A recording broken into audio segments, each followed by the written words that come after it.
Several areas in Mindanao have been placed under general community quarantine as recommended by the Interagency Task Force.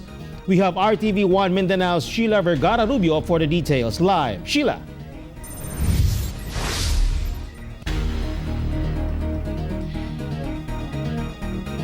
Yes, Tech, some provinces in Mindanao are now under GCQ except for some that continue to implement the enhanced community quarantine. However, conflicting guidelines in the implementation of GCQ cause problems in Cotabato City. At least 9 areas in the country have extended their enhanced community quarantine or ECQ starting May 1st. These are the National Capital Region, Central Luzon, Calabarzon, Pangasinan, Benguet, the province of Iloilo, Cebu City, Bacolod City, and Davao City, based on the recommendation of the Interagency Task Force for the Management of Emerging Infectious Diseases. While Davao City is the only area under extended ECQ in Mindanao, the Davao del Norte provincial government announced on Thursday that it will extend its ECQ until May 15, except for the island garden city of Samal. However, later that day, it released Executive Order No. 37, placing the province under GCQ or General Community Quarantine, except for Tagum City, which continues to be under ECQ. Under GCQ, ferry operations to and from Samal Island remain suspended until May 15, as well as the enforcement of liquor ban, curfew hours from 6 p.m. to 6 a.m., and requiring people to obtain worker and quarantine pass. In Davao Occidental, despite remaining COVID-free, the province has been placed under GCQ.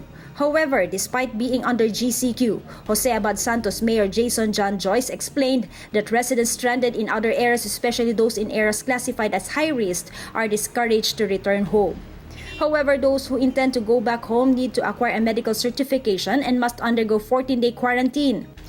Meanwhile, the Zamboanga City LGU passed a resolution to the Interagency Task Force to extend the enhanced community quarantine until May 15.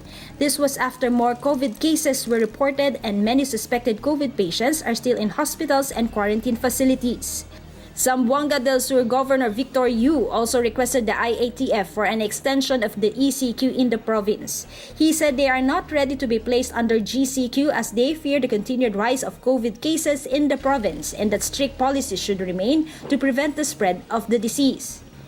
Meanwhile, due to conflicting guidelines in GCQ in BARM and Region 12, passengers going to General Santos City from Cotabato City were stranded as bus trips were cancelled Thursday evening.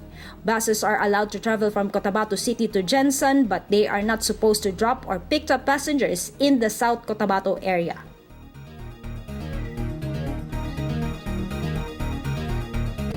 Tech, here in Davao, Mayor Sara Duterte said that the downgrading of ECQ to GCQ in the provinces of Davao would possibly increase the number of positive cases as the implementation of GCQ would allow people to move around freely. Tech.